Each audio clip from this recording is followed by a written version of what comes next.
Like you guys, I love CES, and every year we come here, we see something new. Some cool new thing, whether it's a larger HD TV, a thinner HD TV, or 3D television with stereo effects. Well, this year, at our conference, we're going to talk and show you some first of its kind, like always. But before I get into the products, I'd like to talk about something that really excites me, and something that's really important, that as we look back over the next several years, we'll realize that this particular CES was different than all of the others. That this particular CES changed the technology landscape, and changed the technology landscape that we know. Now, for all of you that have been watching the mobile industry for some time, it's perfectly obvious to you now that there's a mobile computing revolution underway.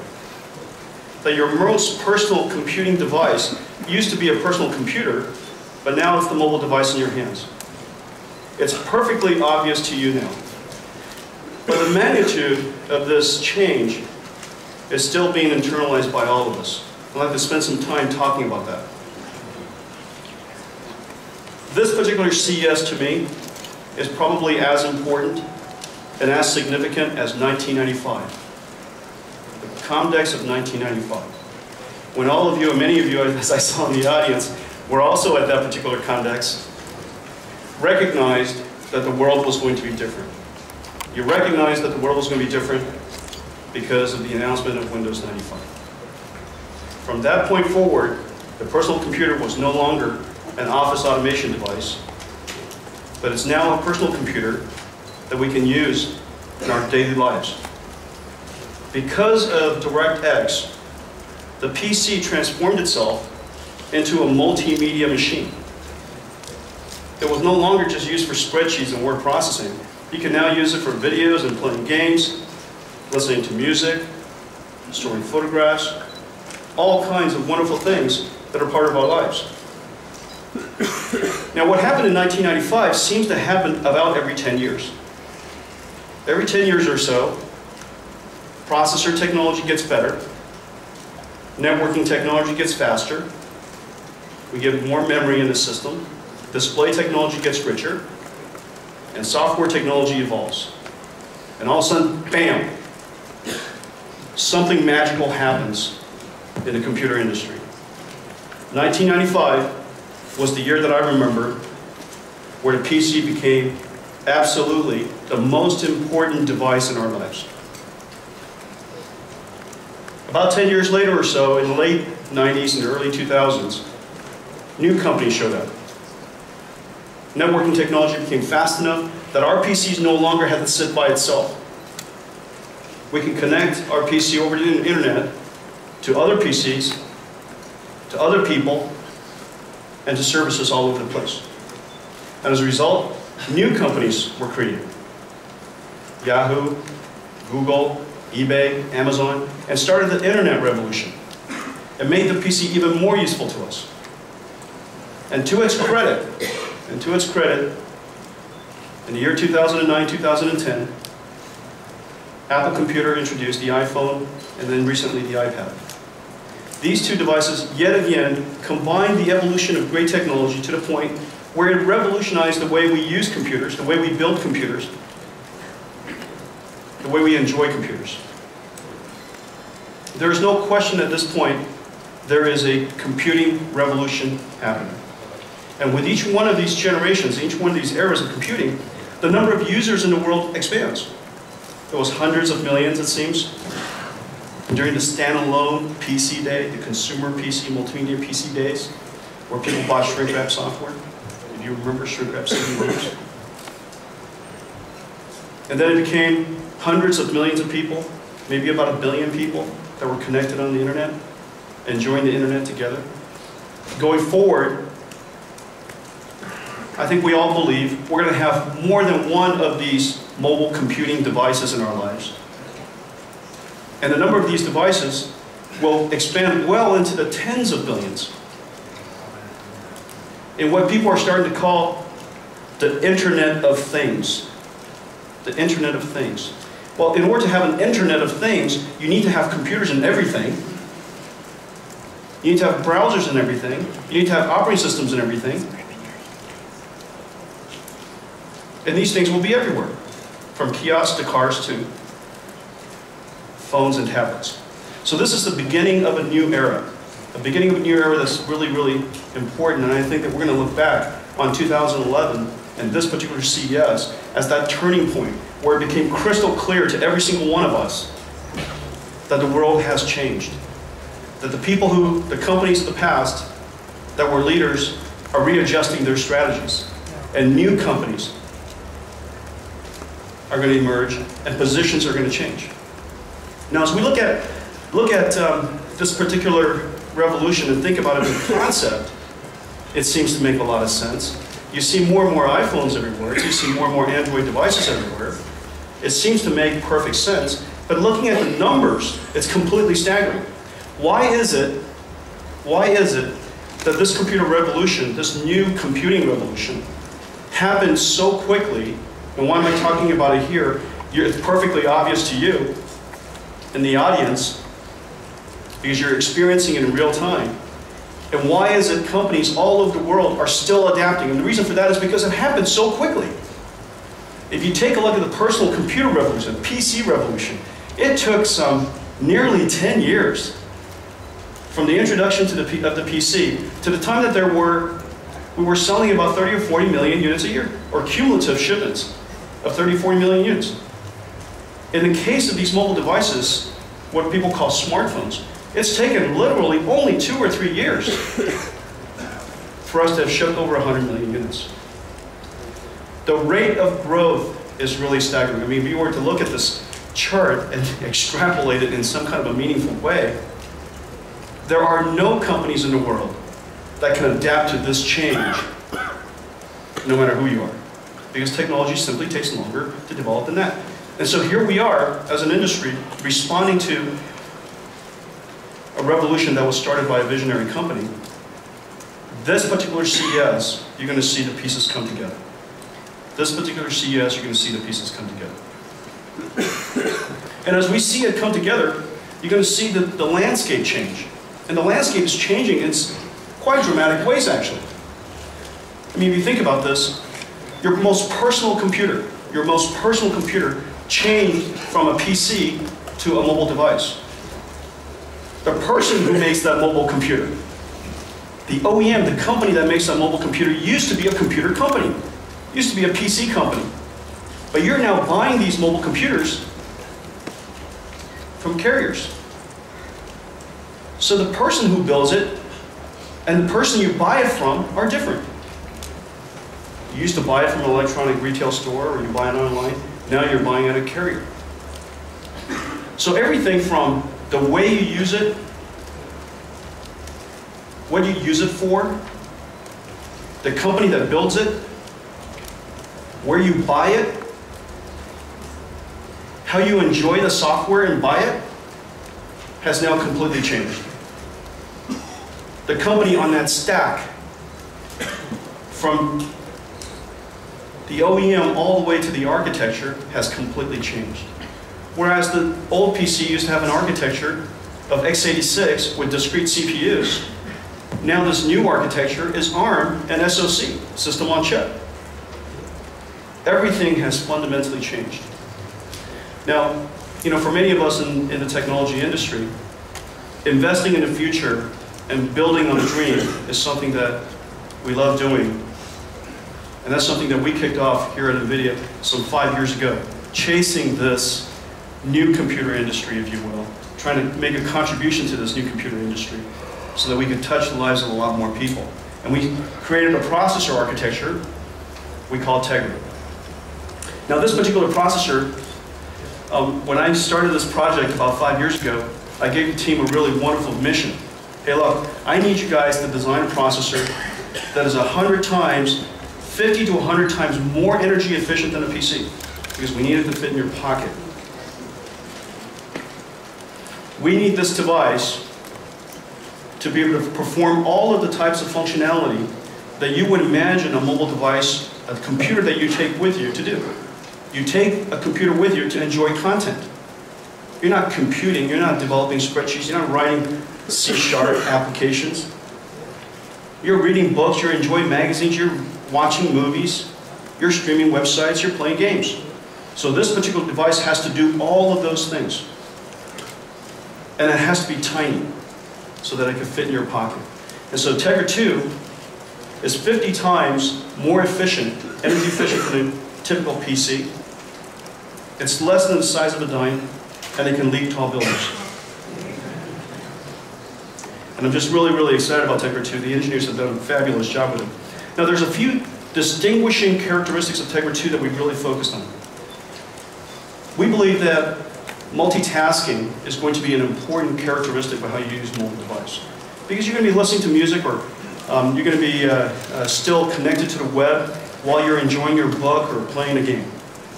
You could be chatting to somebody while you're playing a game. So the ability to multitask is really important.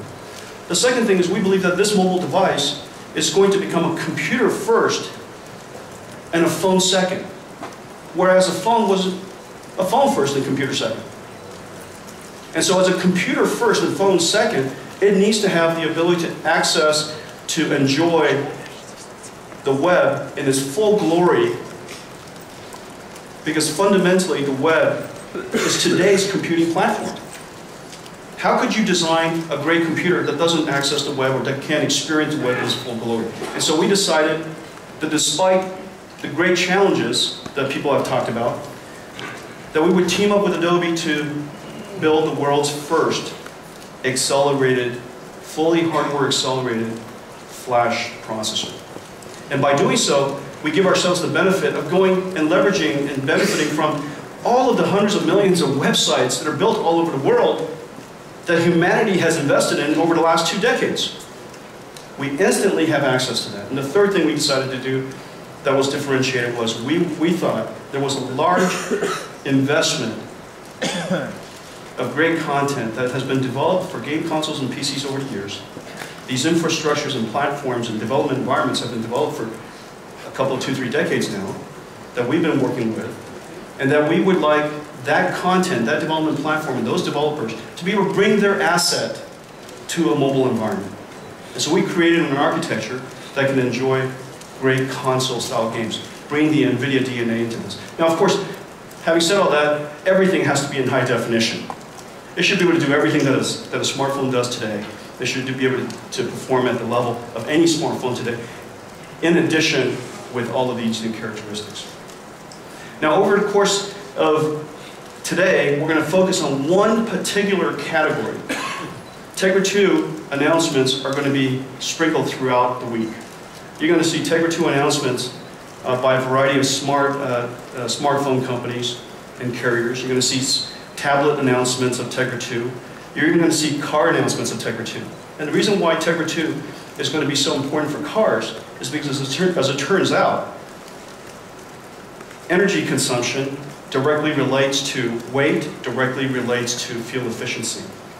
And if you wanted to design a highly fuel-efficient car, the best thing you should do is reduce its weight and reduce the electrical energy consumption of that car. And there's so many processors in cars now. And so Tegra 2 is really perfect for the instrumentation, for the navigation, for the entertainment of modern cars. So you're going to see some announcements from leading car companies. You'll even see Tegra 2 used in an electric car. So if you barely have any energy, you better be miserly about the energy consumption of your instrumentation panel. And so I think Tegra 2 adoption into the next Tesla car was just recently announced. So you're going to see a variety of announcements. Keep your eyes and ears open for it. But today I'm going to focus on one particular category. This is a category that we call the superphone. If you have a super chip, you got to put it into a superphone. Now this is a category that is surprisingly exciting and surprisingly fast growing, and it reminds me of the good old days of the PC. If you remember in 1995 when Windows 95 came out, the world couldn't get enough fast PCs. The fastest growing segment were the high-end segment. And the reason for that is because the experience wasn't good enough yet. And every time you put out a better processor, a better computer, people threw more content on it, which made you wish you had more processing capability. And so that high-end segment was the fastest growing. Secondarily, what is unique about the mobile industry is this. Because this particular device is fundamentally designed for content enjoyment, for content consumption. And because the Tegra 2 superphones are able to allow you to enjoy movies and books and magazines and games, access to web all the time, because it's so enjoyable, you want to do it more. These high-end phones also happen to generate the highest ARPU, revenue per user. And as a result of that, carriers are highly encouraged to make sure that everybody has a superphone. Everybody has a high-end phone, so that they can enjoy the services that they ultimately provide.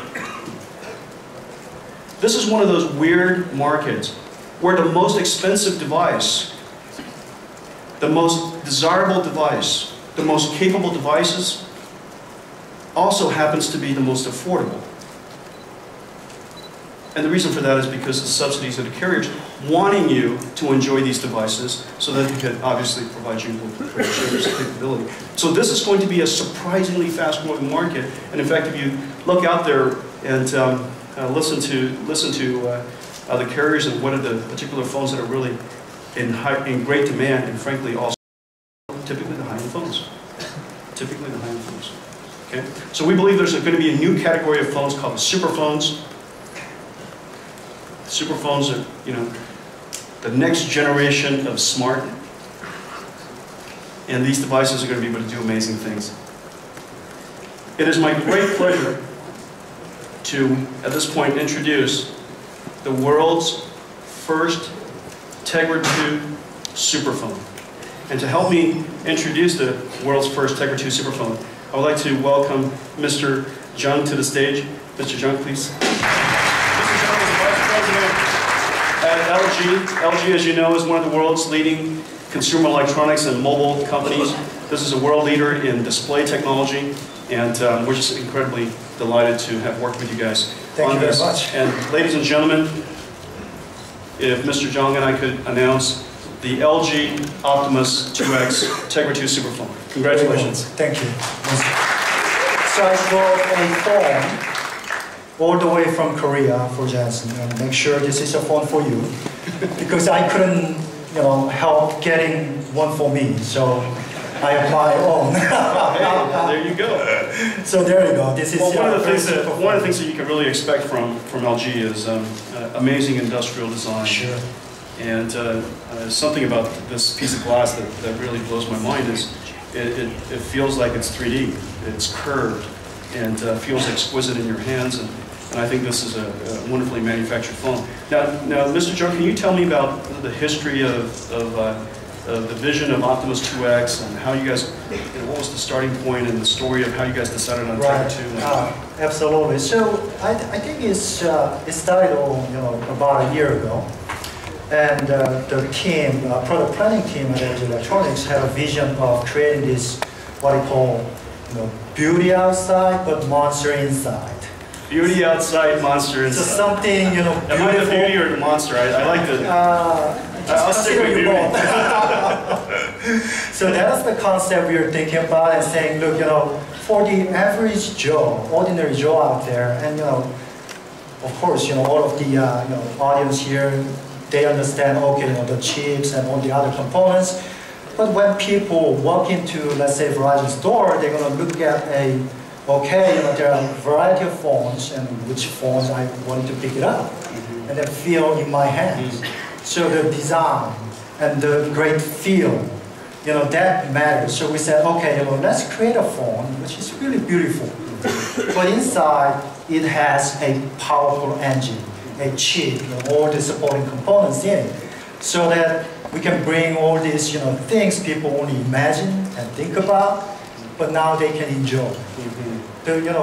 We call the laptop desktop as a personal computer, but it's not really personal, right? But phone is a truly personal device. People say, hey, this phone tells a lot about things about me.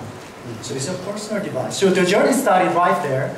Then, we thinking about, okay, who actually can work with us as a partner to bring this concept into reality. So we think about chipset partner, and obviously NVIDIA came into mind. So I think it was at Mobile World Congress in Barcelona. We sat down with the NVIDIA team and shared our vision. Hey, here's the vision, and then it started over from there, right? So it was a great journey. I would say journey is only getting more excited from now on, and it's really honored to. Well, this is truly an amazing phone. If you were, when you think about this phone, what are some of the defining characteristics of this phone that you think the users would really enjoy? Right. So I like to break that down into two categories. One is, as I said, beauty outside, and then the other is monster inside. The beauty outside part is, to your point, is a great design, industrial design. When you first, our customer look at it, it's like we wanted them to fall in love with this device at first sight. So that's the whole concept. So we had this, covered glass at the four corners, and also we gave a little the angle toward the edge of the glass. So when you hold it, it really gives you great grip, and also the material there and color. We have a few color variations. So that's something we did, and then obviously marrying that into this powerful chip. That was our thought. So supporting to that, we had two teams running in parallel. One team is conducting all this customer research and thinking about what customer really want. Before talking about what customer really need. So we talk about the want part first and then need part. Then we're working with the NVIDIA team and saying, look, we have this powerful Tegra 2 chip. And to meet these wants and needs, what we need to do. So that's the two works in parallel, teams talking to each other. They co-located in Seoul, co-located in Santa Clara, right? So working great. It's really amazing. And that's the result. Well, you should be very proud. This is really an amazing phone. Absolutely. Congratulations, you guys. Thank you very much. Well, let's do this. Let's take this thing on for a test drive. Let's see here. Now, one of the things that is a world's first. This is a super phone should always have the type of peripheral connections that you would expect a computer to have. And this particular LG Superphone has a HDMI connector to it. Let's just connect that in there. Let's see here. So you guys see that? So we got and it's driving an HD TV. Hang on. Do this one more time.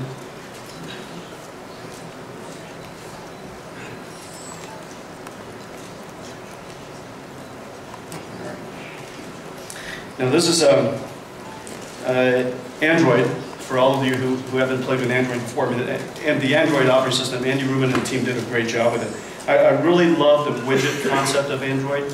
If you guys haven't had a chance to play with Android, these active applications that are always on, there's multiple panels, and so there's applications and there are these widgets, and so there's the search widget, there's a Slacker radio widget, the music player widget, there's the San Francisco, it looks like it's a pretty nice day widget, and that's the augmented reality layer widget, multiple time clock widget. So there's all kinds of things, and you have the ability to, this pretty snappy phone here, the user interface is really snappy and works quickly, ability to show you multiple desktops or multiple panels at one time.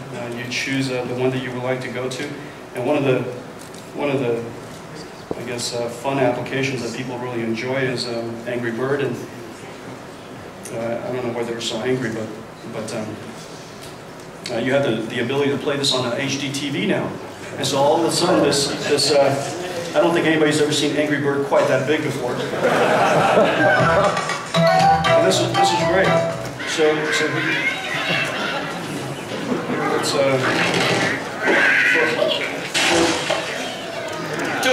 do it. There we go.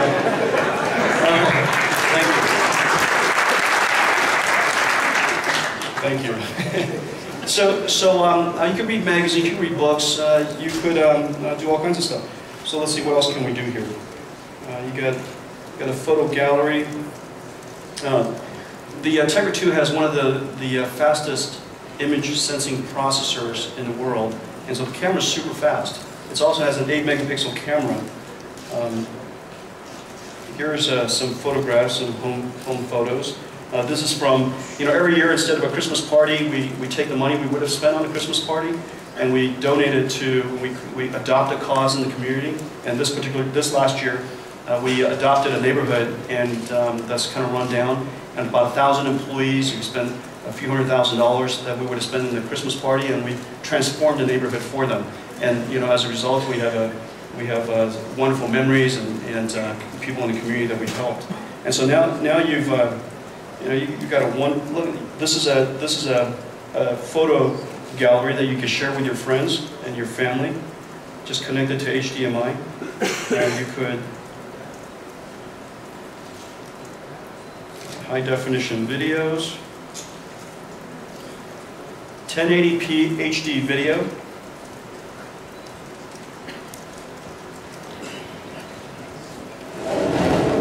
Oh, how I wish I was back in my cage with my mirror and my little bell. Bobo here can't fly. Don't worry, Blue. It's in your DNA. That's and pretty if our great. featherless friends can do it, how hard can it be? That's pretty amazing, right? Right off your little tiny device here. Okay.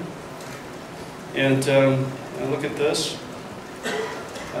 So the UI is super snappy, and we just there were 10 apps running at the same time. So one of the things that's really great about Android is that it's multitasking. So I could have all these different apps that are open, and if I like to close them because I'm done using it and I'd like to free up some memory, I can turn off those applications. But the world's first mobile device that's completely multitasking. So you could be streaming audio, go to your web browser, open that up, and go browse the web.